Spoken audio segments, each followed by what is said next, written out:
News 24 తెలుగుకు స్వాగతం. నా పేరు శ్రీలత. వార్తలోని ముఖ్యాంశాలు ఇప్పుడు చూద్దాం. విశాఖ స్టీల్ ప్లాంట్లో జరిగిన ప్రమాదంలో మృతి చెందిన కార్మికుల కుటుంబాలకు ₹1 కోటి చొప్పున, గాయపడిన వారికి 50 లక్షల చొప్పున నష్టపరిహారం ప్రకటించాలని steel plant employees union demand చేసింది. స్టీల్ ప్రధాన పరిపాలన భవనం ఎదుట నిర్వహించిన ధర్నాలో సిఐటియు నాయకులు మాట్లాడుతూ భద్రతా ప్రమాణాలు పాటించకపోవడం, నాసిరకం ముడి సరుకులు వినియోగించడం, సిబ్బంది కొరత కారణంగానే ప్రమాదాలు జరుగుతున్నాయని ఆరోపించారు. ప్లాంట్లో మెయింటెనెన్స్ పనులు చేపట్టడం, అవసరమైన స్పేర్స్ అందుబాటులో ఉంచడం, ఖాళీలను భర్తీ చేయడం, పనిభారం తగ్గించడం వంటి చర్యలు తక్షణమే చేపట్టాలని డిమాండ్ చేశారు.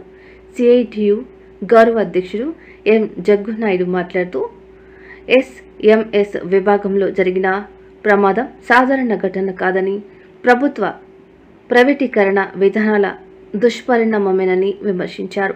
కార్మికుల ప్రాణ భద్రతకు ప్రాధాన్యం ఇవ్వాలని కోరారు. ఈ కార్యక్రమంలో సిఐటియు ప్రధాన కార్యదర్శి జె అయోధ్యరామ్, అధ్యక్షుడు యు రామస్వామి, జిల్లా నాయకులు ఎన్ రామారావు తదితరులు పాల్గొన్నారు. మీకు చిత్తశుద్ధి ఉంటే ఆ కుటుంబానికి మీరు బాధ్యతలు ఇచ్చారు, తప్పది. ₹1 ఇవ్వండి, తద్వారా వాడికి నివాళించడం అవుతుంది. ₹1 ఇవ్వండి, అతను నుంచి ఆడపిల్లల వరకు న్యాయం జరుగుతుంది. ఆ విధంగా చనిపోయి 9 మందికి 9 కోట్లు ఇవ్వాలని చెప్పేసి సిఐటిగా డిమాండ్ చేస్తాను. ఇచ్చే వరకు మిమ్మల్ని జిల్లా కోర్టు, హైకోర్టు, సుప్రీంకోర్టు, ఇంటర్నేషనల్ న్యాయస్థానంలో నిలబెట్టడానికి కూడా సిఐటి సిద్ధంగా ఉన్నది. మీరు భయపెడితే భయపడడానికి సిద్ధంగా ఇక్కడ లేవు. భయపెట్టి ఎంతకాలం భౌతాలని చెప్పేసి అడుగుతా ఉన్నాం.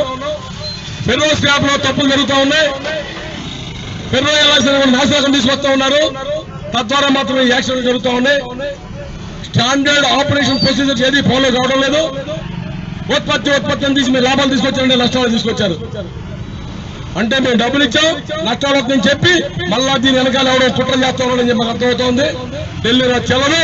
ఖచ్చితంగా దీన్ని సంజాక్షి చెప్పాలి, బాధ్యత చర్యలు తీసుకోవాలి. ఎవడైతే డబ్బులు మింగాడో ఆ దగ్గర రికార్డు చేయాలని చెప్పేసి డిమాండ్ చేస్తూ సిఐటి బోర్డు కొనసాగుతుంది. ప్యాకేజీలు స్టీల్ ప్లాంట్ మెయింటెనెన్స్ కోసం కానీ, యంత్రాల మరమ్మతుల కోసం కానీ, యంత్రాలు ఏర్పాటు చేయడం కోసం కానీ ఒక్క రూపాయి కూడా నిధులు ఖర్చు చేయకుండా ఈరోజు ఈ ప్రమాదానికి కారణమవుతూ ఉన్నారు. ఇప్పటికే దాదాపు 2,636 కోట్ల రూపాయలు కేంద్రం ప్రకటించిన డబ్బుల్లో కేంద్ర ప్రభుత్వం ముట్టు కింద పెట్టుకుంది. వాటి విడుదల చేయలేదు. స్టీల్ ప్లాంట్ ఎంప్లాయీస్ సిఐడిగా డిమాండ్ చేస్తున్నాం.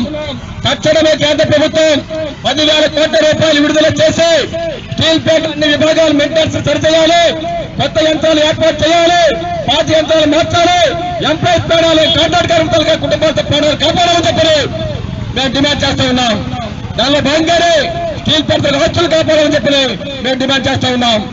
రెండో అంశం, ఈ రాష్ట్రానికి వచ్చినటువంటి విశాఖపట్నం స్టీల్ ప్లాంట్ వచ్చినటువంటి రాష్ట్ర మంత్రి నారా లోకేష్ గారు, పవన్ కళ్యాణ్ గారు, వీళ్ళు కూడా రాష్ట్ర స్టీల్ ప్లాంట్ యాజమాన్యం ఏదైతే ప్రకటించిందో ఎంప్లాయీ దాచుకున్న డబ్బులు, చట్టపరంగా వచ్చే డబ్బులు, ఆ డబ్బుల్లో వాళ్ళ డబ్బులు కూడా ప్రకటించాలి. 10 లక్షల రూపాయలు, 5 లక్షల రూపాయలు స్టీల్ పర్మనెంట్ ఎంప్లాయీస్ అకౌంట్లోకి ఇస్తామని చెప్పని మనం అడుగుతున్నాం.